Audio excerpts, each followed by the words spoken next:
Hello students, कैसे हो आप लोग। मैं Ajit Singh. Welcome to online classes at Apex Public School. Today we will discuss 10th chemistry second chapter acid base and salt. आपने lower classes में acid और bases के बारे में थोड़ा बहुत स्टडी किया हुआ है कि भाई इनका टेस्ट कैसा होता है, रिएक्शन किसी के साथ करते हैं तो कैसा बिहेव शो करते हैं।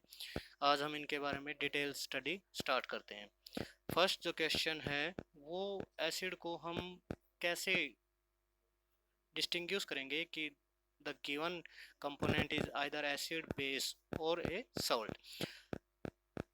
Let's have some definitions. Acids are those substances which are sure in taste. ये तो हम कहेंगे टेस्ट के ऊपर कि इसका टेस्ट कैसा है, श्योर इन टेस्ट। और जो ब्लू लिटमस को रेड में चेंज कर दें, it will change the blue litmus into red. इसमें हमारे पास वेरियस एग्जांपल है, जैसे सिट्रिक एसिड है, वो लेमन में प्रेजेंट होता है और लेमन का टेस्ट हमें पता है कि कैसा टेस्ट होता है। तो वो जो टेस्ट है लेमन का हमें किस वजह से आ रहा है, due to present of this citric acid. Plant और एनिमल्स में जो जिनसे हम एसिड ऑब्टेन करते हैं, प्लांट और एनिमल स्पेशल, उनको हम ऑर्गेनिक एसिड बोलते हैं। Organic acid that's lemon contain citric acid and these are plant और एनिमल से जो हमें ऑब्टेन होगा उसको हम बोलेंगे ऑर्गेनिक एसिड। इसके कुछ एग्जांपल है, जैसे हम कहें acetic acid. Acetic acid generally vinegar जो होता है वो उसमें एसिटिक एसिड होता है। सिट्रिक एसिड ये लेमन, ऑरेंज इनमें प्रेजेंट होता है। लैक्टिक एसिड जो कर्ड है हमारा उसमें प्रेजेंट होता है। ऐसे टार्ट्रिक एसिड और फॉर्मिक एसिड। फॉर्मिक एसिड जो फॉर्मिका आंट स्टिंग होती है, ये हमारा जो आंट स्टिंग है उसमें प्रेजेंट होता है, आंट स्टिंग में प्रेजेंट होगा। फॉर्मिका से लैटिन वर्ड फॉर्मिका उससे बना है, जिसका मतलब है आंट स्टिंग। इसके अलावा जो एसिड को हम क्लासिफाई करते हैं वो बोला जाता है आपका मिनरल एसिड। तो हमने दो कैटेगरी में एसिड को डिस्टिंग्विश कर लिया। एक बोला हमने organic acid, that's category one. और कैटेगरी टू में हमने बोला कि वो हमारे पास होगा मिनरल एसिड, ये हमारे पास कैटेगरी टू हो गई। जनरली ये जो हमारे मिनरल्स एसिड हैं वो मिनरल ऑफ अर्थ से ऑब्टेन किए जाते हैं और ये स्ट्रॉन्ग एसिड होते हैं, जैसे sulphuric acid H2SO4, nitric acid HNO3, या हम कहें हाइड्रोक्लोरिक एसिड HCl। ये हमारे पास स्ट्रॉन्ग एसिड हैं और मिनरल से ऑब्टेन किए जाते हैं, तो हम इनको बोलते हैं मिनरल एसिड। और जो प्लांट और एनिमल से ऑब्टेन किए जाएं वो बोले जाएंगे ऑर्गेनिक एसिड। अब नेक्स्ट क्वेश्चन जो हमारे माइंड में आता है वो ये आएगा कि हम एसिड को कैसे पता लगेंगे कि ये एसिड है। तो उनको पता करने के लिए हमारे पास जो स्पेशल वो होते हैं वो बोलते हैं इंडिकेटर। इंडिकेटर्स जो हमें ये बताएंगे कि either given component, given liquid, given substance is either acid base और सोल्ट। इसमें जो सबसे ज़्यादा हम यूज़ करते हैं लिटमस पेपर। ये हमें पता है कि जो लिटमस पेपर है वो लाइकन से ऑब्टेन किया जाता है। तो लिटमस पेपर की जनरली प्रॉपर्टी ये होती है कि अगर हम दो कलर में आएगा, red litmus paper and blue litmus paper. जो रेड लिटमस पेपर है, रेड लिटमस पेपर को अगर हम एसिड में डालते हैं तो इसका कलर में कोई चेंजमेंट नहीं आएगा, यानी रेड लिटमस पेपर को रेड ही रह जाएगा अगर हम एसिड में डालते हैं तो। बट जैसे ही हम उसको बेस में डालेंगे it will change in blue. ऐसे ही जो ब्लू लिटमस पेपर है उसको अगर हम एसिड में डालते हैं तो रेड में कन्वर्ट हो जाएगा, और अगर बेस में ही रखेंगे तो वो एज सच रहेगा ब्लू कलर का।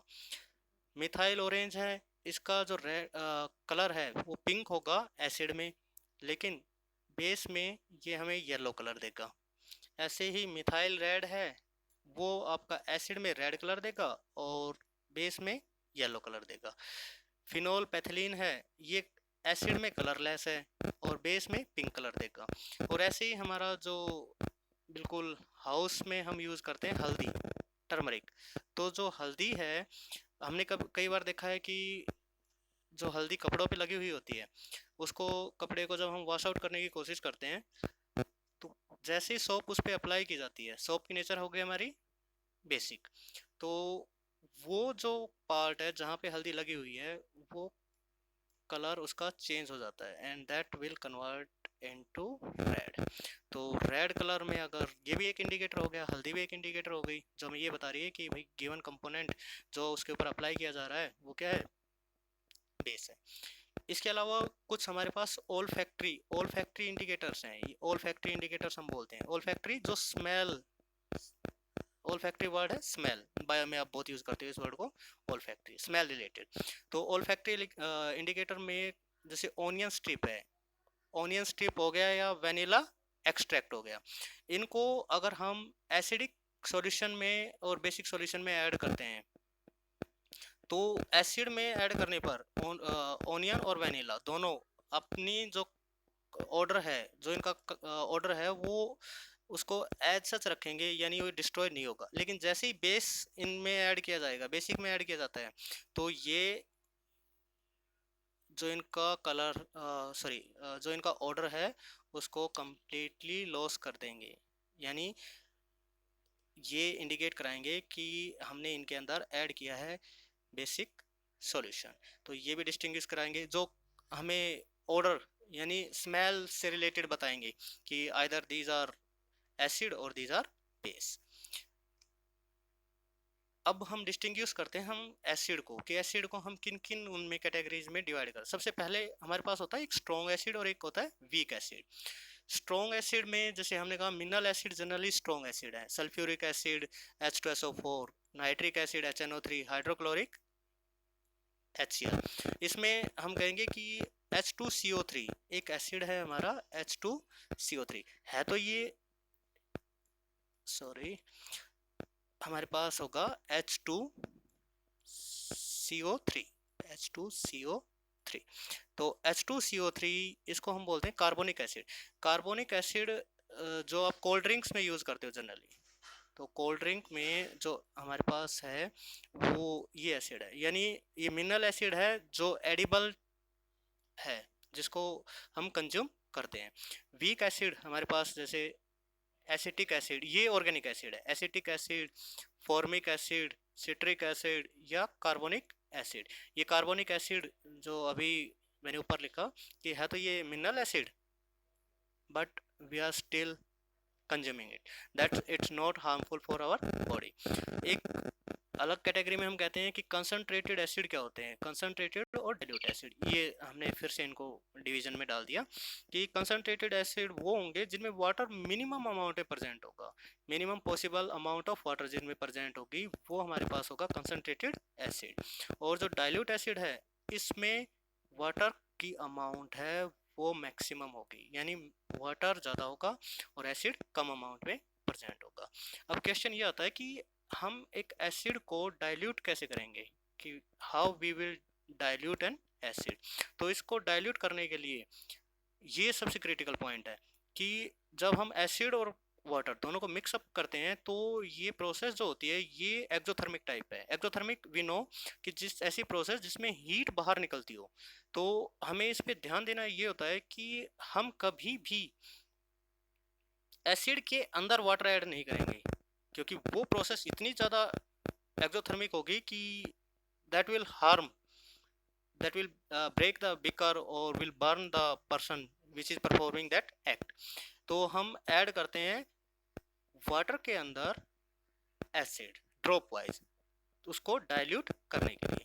तो जैसे ये हमारा रिप्रेजेंट कर रहा है H2O को, तो H2O के अंदर हम drop by drop acid add करने लग रहे हैं, तो ये डाइल्यूट एसिड में कन्वर्ट हो जाएगा।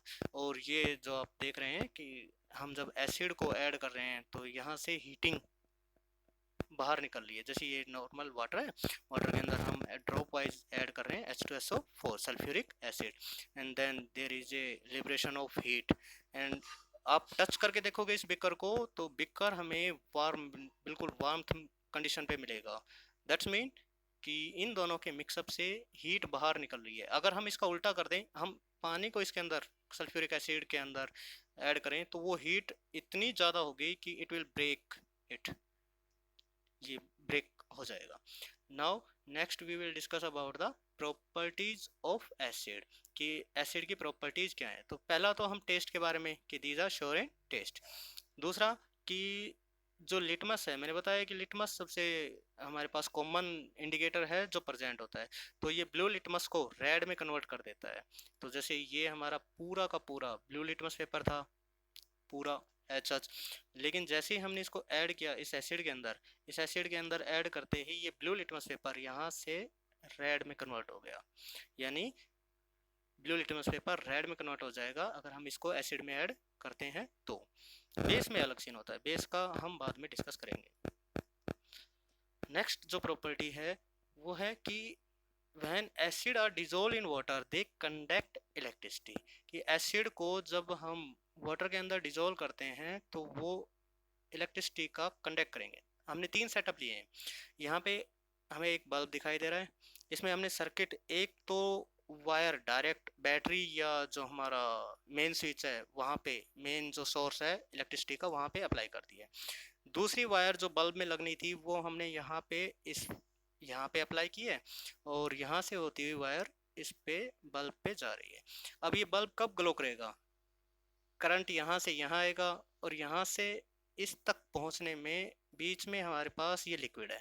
अगर इस लिक्विड से करंट पास हुआ तो करंट यहाँ से यहाँ पहुँचेगा, यहाँ से यहाँ पहुँच के इस वायर में, और दैट बल्ब विल ग्लो। तो यहाँ हमने इथेनॉल ऐड की है and we will observe that the bulb will not glow, कि बल्ब ग्लो नहीं कर रहा। ग्लो नहीं कर रहा इसका मतलब ये अलाउ नहीं कर रहा करंट को इसके अंदर पास होने से, तो इसका मतलब ये है non conductor of electricity. Next setup में हम देखते हैं कि ये KCl है। KCl वैसे सॉल्ट है, तो सॉल्ट जब ऐड किया जाएगा ये अलाउ करेगा करंट को इसके अंदर से पास होने में, और करंट इसके अंदर से पास होगा तो बल्ब हमारे पास ग्लो करेगा। नेक्स्ट जो हमारे पास है यहाँ पे हम देखेंगे, हमने एसिड लिया है, it's acetic acid, weak acid है वैसे तो एसिटिक एसिड, तो बल्ब की जो अमाउंट है वो ग्लो होने की वो कम होगी, क्योंकि वीक एसिड है ना, कम टूटता है आयंस में, but still the bulb will glow and it will conduct the electricity. तो हमारे पास सीधा सा कंसेप्ट ये आता है कि जब हम एसिड को वाटर में, हमें पता है pure water does not conduct the electricity, but on adding salt और एसिड और basis it will conduct electricity.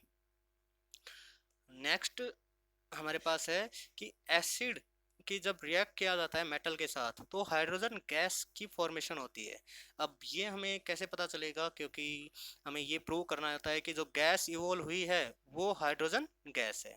तो इसमें अगर हम इस सेटअप को देखते हैं तो हमारे पास ये जो पोर्शन है ये हमारे पास है मेटल के पीसीज, मेटल जिंक ग्रेन्यूल्स। तो जिंक ग्रेन्यूल्स के साथ में हमने डाइल्यूट सल्फ्यूरिक एसिड ऐड किया है, ये जो लिक्विड है ये डाइल्यूट सल्फ्यूरिक एसिड ऐड किया है। तो दोनों की जब रिएक्शन हुई, हमने ये रिएक्शन पहले उसमें केमिकल इक्वेशन वाले में की थी कि Zn प्लस H2SO4, तो हमारे पास ZnSO4 प्लस H2। अब H2 गैस जो बनेगी वो यहाँ से इस डिलीवरी पाइप से होती हुई और इस वाटर में बबल्स बनना स्टार्ट हो जाए। इसका मतलब बबल्स तभी आएंगे जब गैस उसके अंदर से पास आउट हो रही है, तो इसका मतलब यहाँ से हाइड्रोजन गैस पास आउट होने लग रही है ऊपर। और इसकी कंफर्मेटरी टेस्ट के लिए, कंफर्मेशन के लिए हम एक बर्निंग कैंडल है इसके पास लेके आएंगे। तो हाइड्रोजन गैस की प्रॉपर्टी होती है कि जब बर्निंग कैंडल इसके पास आएगी ना तो ये पॉपअप साउंड के साथ जलती है हाइड्रोजन गैस। इसका मतलब कि हमारा जो एक्टिविटी है वो हमें कंफर्म हो गई है कि जब हाइड्रोजन गैस यहाँ से इस एक्टिविटी इस रिएक्शन में हाइड्रोजन गैस इवॉल्व हुई थी, और वो हाइड्रोजन गैस हमने कंफर्मेशन ली है उसकी कैसे, बर्निंग कैंडल को इसके पास लेके आके। तो डिटेक्ट करने के लिए हाइड्रोजन गैस को we will bring a candle near the mouth of the test tube. तो जो गैस है वो एक पॉपअप साउंड के साथ बर्न होगी और वो हमारा कंफर्मेटरी टेस्ट हो जाएगा। नेक्स्ट जो एसिड है, अगर हम उनकी रिएक्शन देखें मेटल कार्बोनेट के साथ, मेटल कार्बोनेट के साथ अगर उनके हम रिएक्शन देखें तो हमारे पास गैस इवॉल्व होती है, उस गैस को हम बोलेंगे कार्बन डाइऑक्साइड गैस। तो जैसे यहाँ पे Na2CO3 सोडियम कार्बोनेट, यहाँ पे ये जो Na है ये मेटल हो गया और CO3 हमारा कार्बोनेट हो गया। NaHCO3 ये हमारा मेटल को रिप्रेजेंट करेगा और हाइड्रोजन कार्बोनेट ये CO3 हमारा फिर से किसको रिप्रेजेंट कर रहा है, कार्बोनेट को। तो जब भी हम यहाँ पे HCl हमने लिया, एक एक्वस ले रहे हैं, डाइल्यूट है, एक्वस ले रहे हैं, डाइल्यूट है, तो इन दोनों की रिएक्शन कराने पर, अब इस पोर्शन को हम ध्यान से देखते हैं, ये हमारे पास ये तो NaCl साल्ट प्लस में वाटर, और जो मेन हम लिख रहे थे कि हाइड्रोजन गैस इवॉल्व होगी, तो इन दोनों में, इन दोनों रिएक्शन में जो कॉमन आपको नजर आ रहा है वो है कि evolution of hydrogen gas. That's mean when acid react with metal carbonate, metal carbonate के साथ जब एसिड की रिएक्शन होती है तो हमेशा हाइड्रोजन गैस का इवोल्यूशन होता है। तो that's about the reaction of metal carbonate and acid. Thank you.